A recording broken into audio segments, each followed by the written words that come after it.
अयम ऊते समतसी कपोत इव गर्भधिम वचस्तच्चिन्न ओहसे। यही तुम्हारे लिए है, भली भांति प्राप्त होते हो।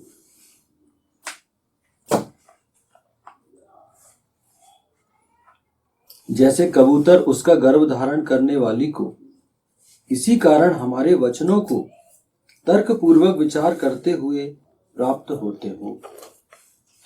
ये ऋग्वेद के प्रथम मंडल के 30वें सूक्त का चौथा मंत्र लिया जा रहा है। अनियंत्रित होने की आवश्यकता नहीं है। और जोर जबरदस्ती को ईशान बिल्कुल मना करता है, निषेध करता है। वो कहता है कि नहीं, रिश्तों में कहीं पर आपको जबरदस्ती नहीं करना। दोनों के रिश्ते ऐसे होने चाहिए, दोनों को एक्सेप्ट हो, तभी आप इसमें आगे बढ़िए। जोर जबरदस्ती को कभी ईशान या प्रकृति या सृष्टि या समाज कोई एक्सेप्ट नहीं करता। अब अगला फुटनोट है 11वां। इसी कारण हमारे वचनों को तर्क पूर्वक विचार करते हुए प्राप्त होते हो। तत्चित इसी कारण न वचः, हमारे वचनों को ओह से तर्क पूर्वक विचार करते हुए प्राप्त होते हो।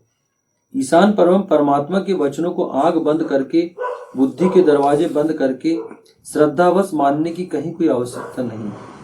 यह वेद मंत्र स्वयं कह रहा है कि इसी कारण हमारे वचनों को तर्क पूर्वक विचार करते हुए प्राप्त होते हो। वचस तच्चिन्न ओह से, मतलब ईशान ने अगर कोई बात बोला तो आंख बंद करके नहीं मानना उस बात। बुद्धि के दरवाजे बंद करके श्रद्धा पूर्वक नहीं मानना। ईशान ये कहता है, ईशान कहता है कि आप तर्क करो, विचार करो। अगर मैंने वेद में कोई मंत्र आपके लिए कहा है, कोई आदेश आपको दिया, तो उस पर विचार करना है आपको कि ऐसा क्यों है, क्यों ईशान ने हमको ऐसा कहा है, क्यों ये विशेषताएं हमारे अंदर लाने के लिए कहा, क्यों हमको ये इन चीजों से दूर रहने के लिए कहा। तो आप विचार करोगे तो पाओगे कि ईशान ने आपके हित में ही वह वेद मंत्र अवतरित किया। दूसरा, अगर आप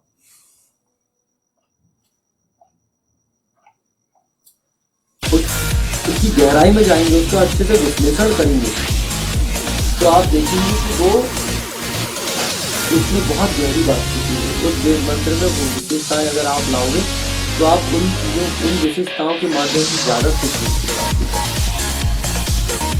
तो ईशान कहते कि नहीं, मेरे आदेशों पर आपको गहन चिंतन करना है। ईशान ने क्यों कहा, मैंने ये क्यों कहा है। जब आप चिंतन करोगे, तर्क वितर्क करोगे, तो आपको चीजें समझ में आएंगी कि नहीं, फिर आपको लगेगा नहीं आएगी कि ऐसा करने से ऐसा हो। तो बस आपको विशेषताएं अपने अंदर जनरेट करनी, उत्पन्न करनी। वेद मंत्रों को पूरी तरह सोच विचार कर तर्क पूर्वक चिंतन कर ही माने जाने की आवश्यकता है। बिल्कुल, कि तर्क सोच विचार करना है, तर्क वितर्क करना है, और जब आप संतुष्ट हो जाएं तभी आपको मानना है। जो व्यक्ति इस प्रकार वेद मंत्रों को मानता है वही उससे लाभ भी प्राप्त करता है। जो व्यक्ति बगैर सोचे समझे वेद को मानता है, उसकी आस्था, उसका विश्वास समझ न होने के कारण बार बार डोलती है। जो व्यक्ति एक बार समझ जाएगा, वेद मंत्रों को पढ़ेगा, समझेगा कि ये क्यों कहा गया, तर्क वितर्क करेगा, सोच विचार करेगा, तो वो दृढ़ निश्चय हो जाएगा, हाँ मुझे ये करना है, ये ईशान ने मेरे लिए कहा। लेकिन जो श्रद्धावश मानते हैं, आस्थावश मानते हैं, तो वो मानते तो हैं, लेकिन उनकी बार बार आस्था डोलेगी कि यार ये करूं क्या नहीं करूं, मेरे को बचाएगा कि नहीं, ईश्वर बचाएगा कि नहीं, ऐसा करने से ऐसा ना हो जाए, ये करने से ये नुकसान ना हो जाए, तो उसकी आस्थाएं डोलेंगी। लेकिन जो तर्क पूर्वक बात विचार करेगा, सोचेगा, समझेगा, उसकी आस्था नहीं डोलेगी। क्योंकि वो सोच समझ के मान रहा है, उसको पता है इसके दूरगामी परिणाम बहुत अच्छे होंगे। ईशान को जबरदस्ती किसी से अपनी उपासना नहीं करवानी है, जबरदस्ती अपने ग्रंथ वेद को नहीं मनवाना है। ऐसे ही मंत्रों के कारण हिंदू समाज में तर्क को अत्यंत महत्व प्रदान किया गया है। मतलब ईशान को जबरदस्ती अपनी उपासना नहीं करवाना चाहता, या अपनी बात नहीं मनवाना चाहता, या नहीं मानता कि वेद में मैंने लिखा है तो जबरदस्ती मानो, नहीं।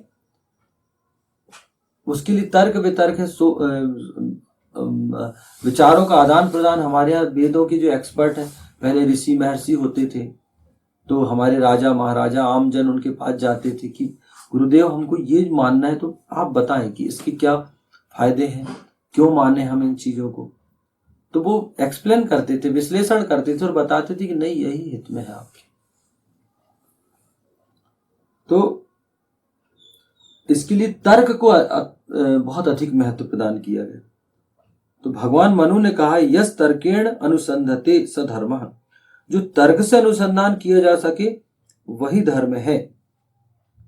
तर्क पूर्वक आपको अगर कोई बात कही गई तो अनुसंधान करना है, अन्वेषण करना है, खोज करना है कि ये बात कही गई है तो इसका क्या क्या फायदे हैं, क्या है, इससे कैसे फायदे होंगे हमारे जीवन में, इससे कैसे परिवर्तन आएगा। तो जब आप ऐसा करोगे तो आप पाओगे कि आप जब उस चीज को मानोगे तो तर्क वितर्क से मानोगे, पूरा ठोक बजा के आपको लगेगा कि नहीं ये सही है, तभी आप उसको मानोगे। तो यही ईशान कहता है कि आपको ऐसे ही मानना है, श्रद्धावश नहीं मानना है। ये मनुस्मृति का है। अब वेद को समझने के लिए तर्क को ऋषि का स्थान प्रदान किया गया। तर्कम ऋषि प्रयच्छन, निरुक्त 13-12। निरुक्त में है तर्कम ऋषि प्रायच्छन, मतलब वेद को समझने के लिए तर्क को भी ऋषि का स्थान है। हमारे यहाँ, हमारे धर्म में तर्क को भी ऋषि कहा गया है कि आप जितना तर्क करेंगे, आपके अंदर जितने क्या बोलते हैं, तो आपको तर्क के माध्यम से पूरा ठोक बजा के उसको मानना है। तर्क को ऋषि कहा गया है। करिए, तर्क करिए आप, ऐसा क्यों, ऐसा क्यों, ये करने से क्या, ये करने से क्या, तब आप उसको कुछ कर सकते हैं। यही तुम्हारे लिए है, भली भांति प्राप्त होते हो जैसे कबूतर उसका गर्भ धारण करने वाली को। इसी कारण हमारे वचनों को तर्क पूर्वक विचार करते हुए प्राप्त होते हो। ओम अयम उते समतसी कपोत इव गर्भधिम वचस तच्चिन्न ओहसे। ओम।